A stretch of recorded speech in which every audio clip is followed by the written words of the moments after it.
Hello? Is the mic on? Ladies and gentlemen, welcome to the Jaipur Literature Festival's fourth Sambat. We are delighted to introduce Remembering Susan Rudolph, the Modernity of Tradition. Please welcome Shail Mayaram, Rima Hooja, and Giles Tillotson.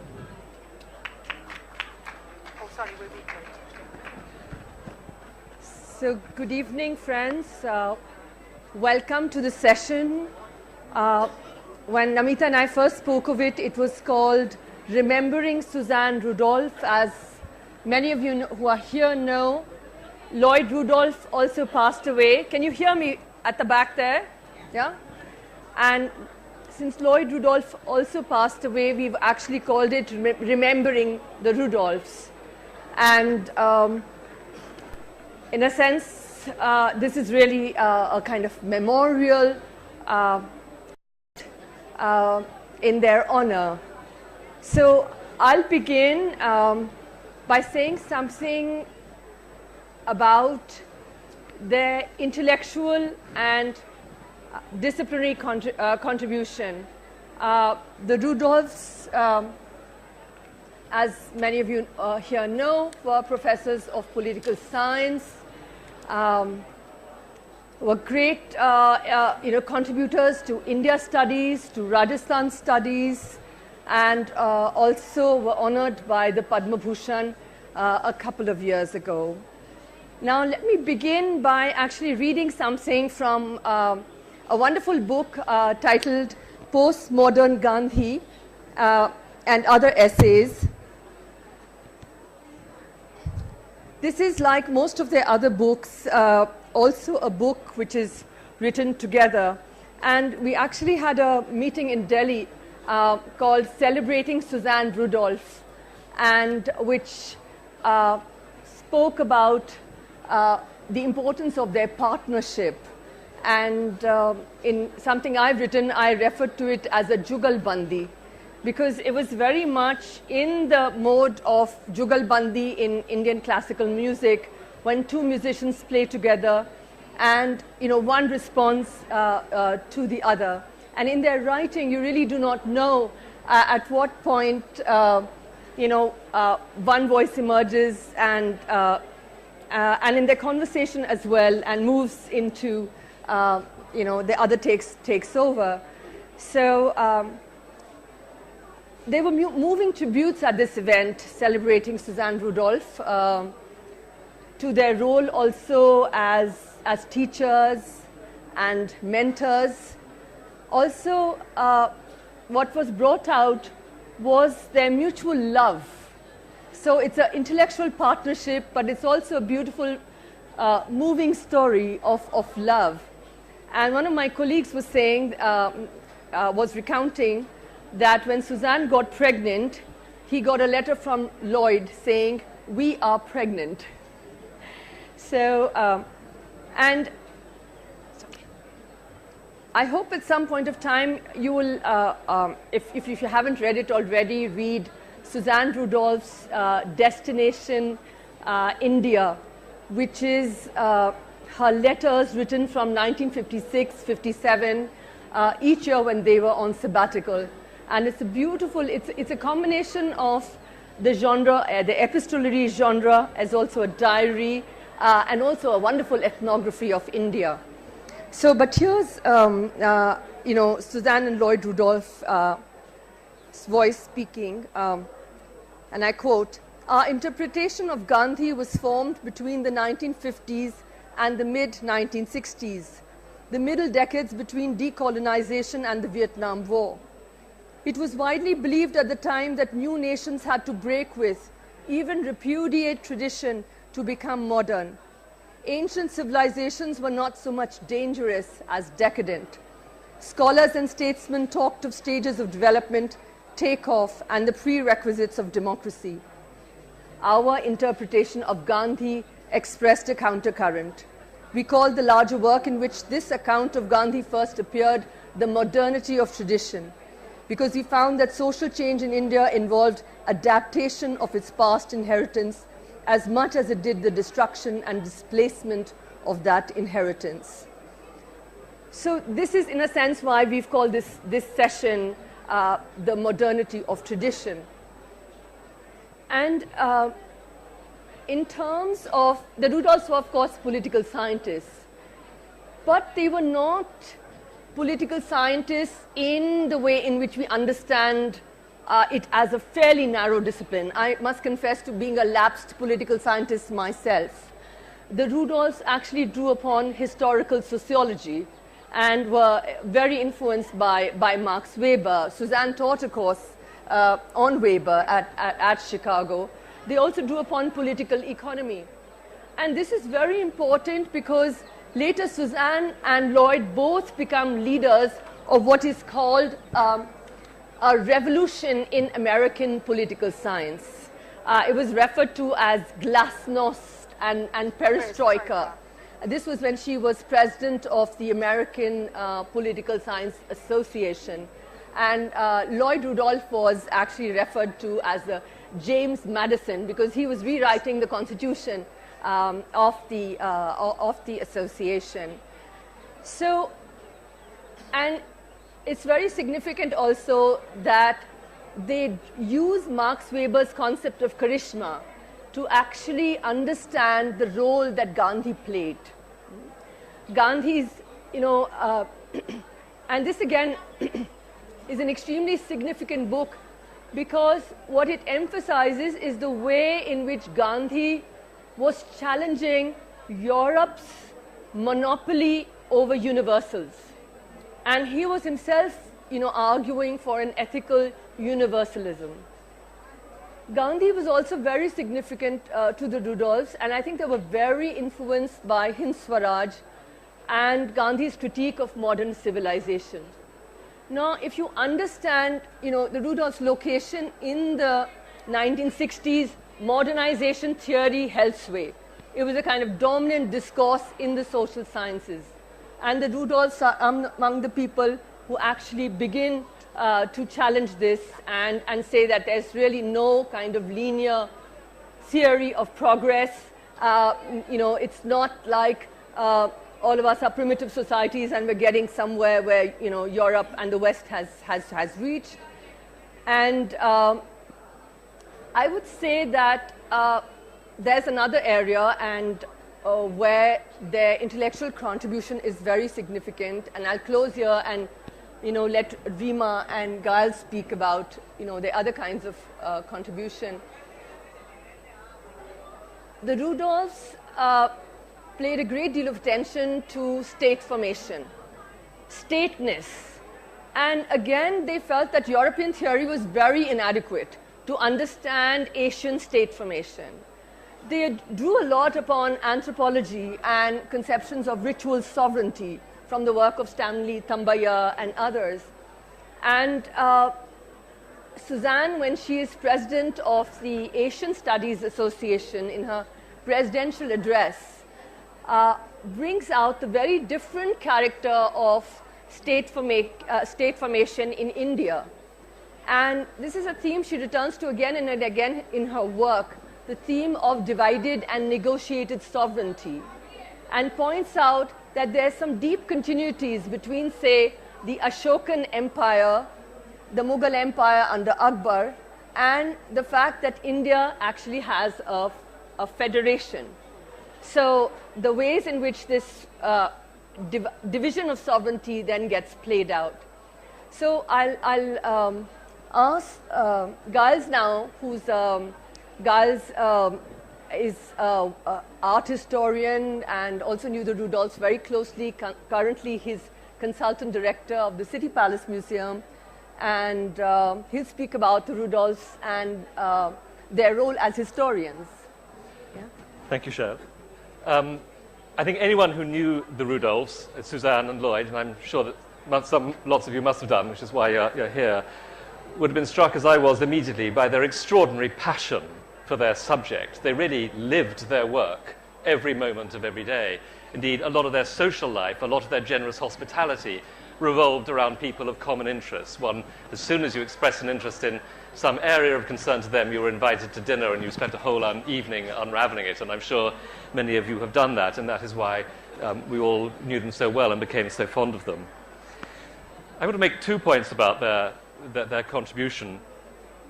One is to suggest that what I find very remarkable about their work, and I'm particularly more interested in their work as historians in a sense, so they are primarily political scientists, but their work was very historically grounded in a very strong knowledge of local Rajasthani history, and that's more akin to my own areas of interest. That in their work, they often beat a new path by choosing something that to anyone else would have looked ridiculously unfashionable. Just consider it. They come to India first in 1956, within a decade of independence, as newly minted PhDs from Harvard. They're shortly to take up posts in Chicago, a university which at that time, the center of social thought, was dominated by characters like Edward Shills, whose own book on India was called Between Tradition and Modernity. It's a short, provocative little essay about how India is managing the transition between the old institutions and the new, by which he means Western, modes of society and governance. The Rudolphs respond with a book called The Modernity of Tradition, and you see instantly how they are placing themselves in relation to prevalent modes of thought. They've come to Rajasthan in the mid-50s. You'd think the obvious things to look at would be the new emergent forms of democratic governance, the new people who are in power and so on.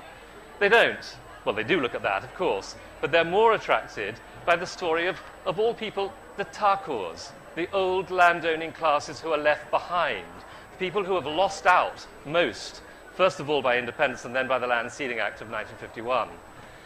So the story of how those people who were once dominant in the society, dominant voices, dominant authorities in the society, negotiate the change, is what interests them, what piques their interest. That leads them to Kesri Singh, and through Kesri Singh to Mohan Singh, and so to the Amar Singh Diary, which for most people would have been a formidably daunting source. I mean, if you were told about a 99-volume work that covered, in handwritten, several decades of a man's life, you would say, maybe next time, next visit, we'll have a look. Their work, painstakingly done over a very long time, of editing that and publishing it, transcribing it first, editing it and publishing it, is an enormous benefit to historians of that period. And yet, it wouldn't have looked to a normal political scientist of their generation the obvious source text to go for. So I think we should be hugely beneficial to them for choosing Amar Singh. I want briefly to talk about another of their works, much smaller work that Lloyd did for me. A few years ago, I edited a volume on the early 19th century British historian of Rajasthan, James Todd, and I asked Lloyd to contribute an article. And what he chose to write about was Todd's involvement in a British Parliamentary Commission of 1832, which was to consider the pros and cons, the relative merits of direct versus indirect rule in India, where Todd, as the proponent of indirect rule, in other words, one which would essentially leave power in the hands of the local Rajas and Maharajas, was pitted against James Mill, who was all for complete annexation. In the short term, the point of the article is relevant, as it were, to Lloyd. In the short term, Todd lost this argument, and the mood in British Parliament at the time was all in favour of further annexation. And indeed, so Mill won the argument, as it were, in round one.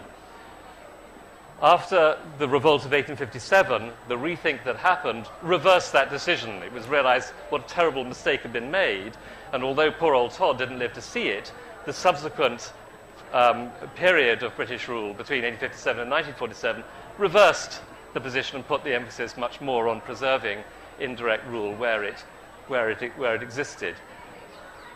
It struck me as odd when I read the first draft of this essay how strongly Lloyd's own preferences, his own support of Todd in this, gleamed through the passion of the writing, particularly since in an early joint authored essay, Lloyd and Suzanne had described paramountcy as a failure because it fails to prepare, as they put it, the Rajput states for democratic governance. Of course, it wasn't the purpose of paramountcy to do that, and they were making a slightly different point in that, in that essay. Nevertheless, the essay that he published in that book is a joy and a delight because his own historical understanding, the rootedness in history, and also his own passionate political ideology both shone through the piece, and I think that's very, very typical of their work. Let me just add a couple of things to what Giles has said. One is in Suzanne's letters, when she, the letters which relate to 56, 57, which are described as the old order changes and gives way to the new. She has a wonderful pen portrait of an Indian politician called Mathur, and some of you might know in this audience. And she has this wonderful description in this pen portrait of him as this new generation of politician who doesn't wear khadi any longer, but actually is dressed in trousers and shirt with a scarf, and somewhat in a Bollywoodish style. And she talks about this new style of politics. And she's talking also about the emergence of a new class. Instead of the Rajputs, you now have the Jats. And the Jats, supporters, the great supporters of Mathur. So there's a lot of wonderful, actually, humor in the letters. And I also wanted to point out that the close relationship the Rudolphs had with families such as Mohan Singh Ji's family, and who are descendants of Amar Singh, and their own daughter Amelia's wedding, which took place actually in Narayan Nivas, which is it's a beautiful moment. The Takrani took out her own wedding dress and jewelry actually to clothe Amelia. But over to Rima now, who's a historian and also an archaeologist, and has written a wonderful book on the history of Rajasthan, among other things. Rima. Thank you. And Shail, if I may borrow your book, Yeah. because Lloyd and Suzanne used to always bring, they were a presence at the Jaipur Literature Festival before it took its present shape even, and then they were here since. I mean, Giles, you were there, and Pramod and Meeta. So Lloyd would stick the books on their behalf in the middle of the table when they talked, and somehow it happened that we were on the same panel. So I think, even though I believe neither of them believed in afterlife, I think they very much would have been amused to be here, and I think they're going to be here next year if we can organize a panel back at the Darbar Hall, which is where they used to be. Enough of that, we are running short of time. So I want to just pick up on several of the things that you have said, but I'll do it in my own jumbled, my style, which is that the Rudolphs always asked questions. And I think that is what gives them the strength they had as academics. They wanted to know, basically the equivalent of a child saying, why is the sky blue? So why does this happen? It was not enough to just say it happens because. If it's tradition, when did the tradition come in? And I don't think when they first came to Rajasthan, they were, this is years of hearing the same stories over again.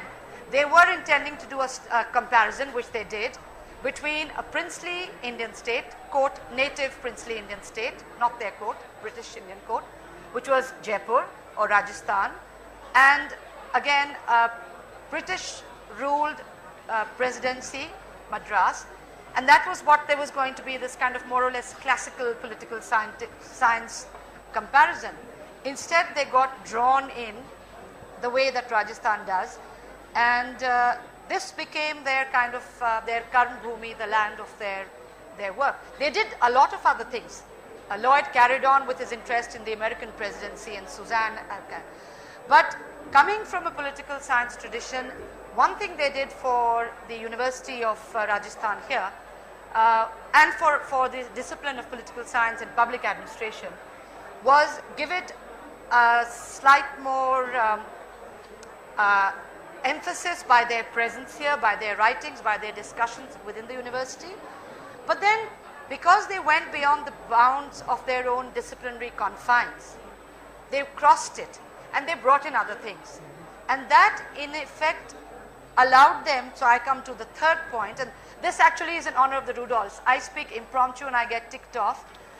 The Rudolphs prepared, even if it was a simple thing like teaching my American study abroad students, and I learned from them that it made that difference. So in honor of them again, they helped what today is fashionably called area studies, but then because Rajasthan was their focus, they made a kind of a loose network, and then it became a more formalized Rajasthan Studies group network of people who were interested. It could be in the geography, it could be in communications, it could be somebody looking at Marwari horses, it could be somebody like Komal Kaka, Komal Kothari, better known to people as Komalda, looking at music and traditions. But this loose network helped each other in understanding more aspects of India. It also allowed for a number of interdisciplinary conferences, and I hope we can have another one to keep the tradition going. And the setting up of the Institute of Rajasthan Studies here. So, you know, they were catalysts in several ways. Rima, we have to run. And because, as Shail has already said, they were kind of foils to each other. The strength of one, the incisiveness of Suzanne would be offset by Lloyd going off into different tangents, and she would draw him in. But because of that, they were able to get a lot more out of a conversation, including, you know, they would have these small parties and ask people their opinions. They would share their opinions, but they would also have little coffee mornings. Eventually, it was a question of, you know, the Rudolphs are coming, the Rudolphs are coming. They would come back to Jaipur. Of course, when I was a child growing up, they were neighbors.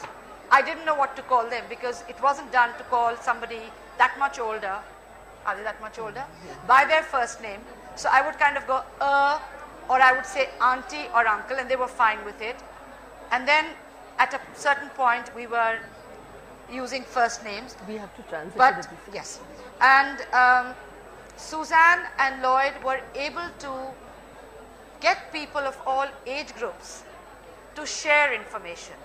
And that is something I think which would be a takeaway for all of us. You don't have to be old and venerable to be able to profess on something. You can have viewpoints which need to be shared. And I think let us now then, Shail, back to you as moderator, share other views people may have. Well, I think one of the great roles that they played was as mentors of a whole generation of students at Chicago. I was one of their students, and I had the benefit of both Lloyd and Suzanne, but the other students in the audience. And can I call upon, where is Ronajoy? He wanted to, oh, there you are. Yes. Can somebody hand him a mic? Ronajoy has also written a piece on Suzanne, and as many of you know, the couple has had a large number of obituaries. Yeah. Yeah, I think someone had estimated that the Rudolphs had over 300 odd students that they supervised. The Rudolphs actually had 300 odd students whom they supervised for the dissertations, and I was one of their sort of later students.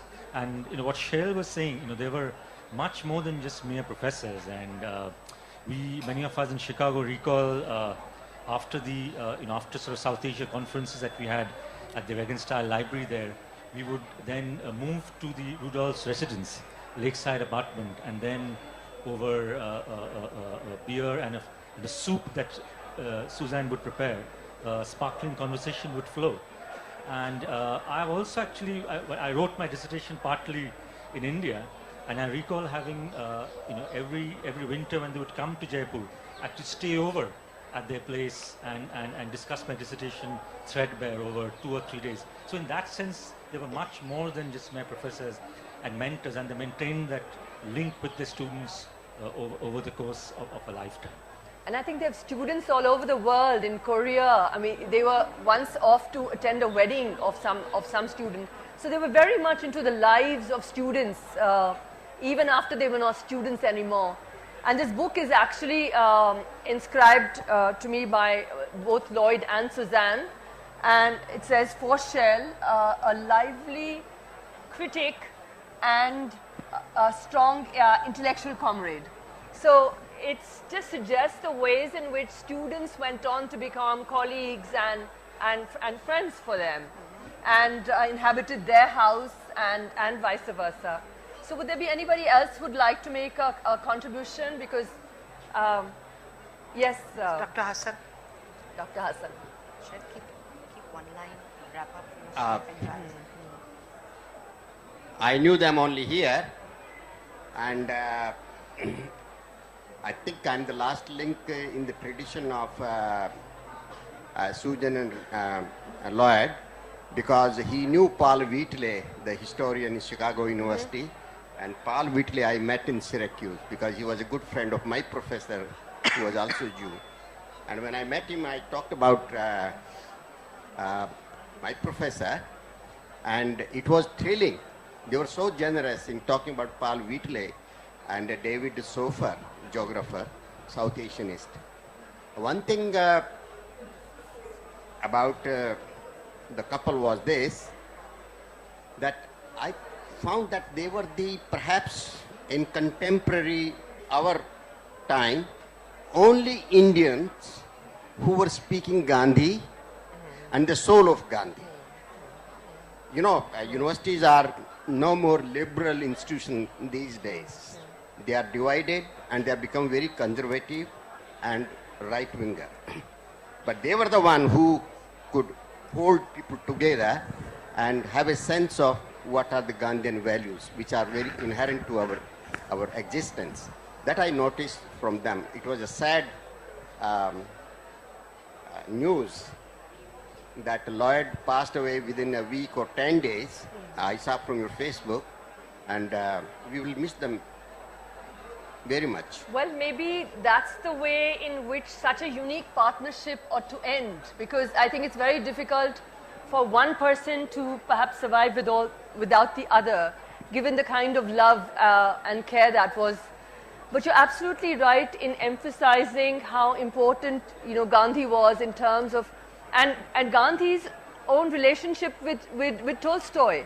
The way in which Gandhi translated Tolstoy's letter to a Hindu, which was part of the Gujarati Hind Swaraj, and the importance of the values of non-violence, of inclusive nationalism, and pluralism, which I think we need to remind ourselves, of time and again. Friends, I think our time is almost up. Do you have? So let me just finish by saying that. Oh, there's one more. Oh, yes, please. As a student, young student of political science department, I had an opportunity to talk with him, talk both the couples, and as a student of Professor Iqbal Narayan and Professor S.P. Verma, I remember those good days. They were very pleasant personalities, and although we were very young at that time, but later on when I read his book, Modernity of Tradition, it was really enlightening for me. And हमारे class में जो लोग थे, उनको जुगल जोड़ी कहा करते थे. जी. Thank you. Thank you so much. I would say that one of the things that they were very conscious about is how does one make a contribution to the local and to the regional, and participated in a number of events. So I can see the organizers closing in on us. So friends, here is, let's propose a fictitious toast. Cheers to the Rudolph and celebrate. I think she's already here, so I don't think there is time. No. And so let us celebrate the Rudolphs and their contribution to knowledge and their vision of knowledge, and hopefully we can think of a future when cities would give citizenship to people, and I think the city of Jaipur ought to give honorary citizenship to the Rudolphs. They were always tickled at the idea of being honorary Rajasthanis. They said, we are Rajasthanis, no honorary about it. So thank you very much, friends, and thank you, Giles and Rima. Thank you, Shail. Thank you very much, Shail, Mayaram, Rima, Hooja, and Giles, Tillotson.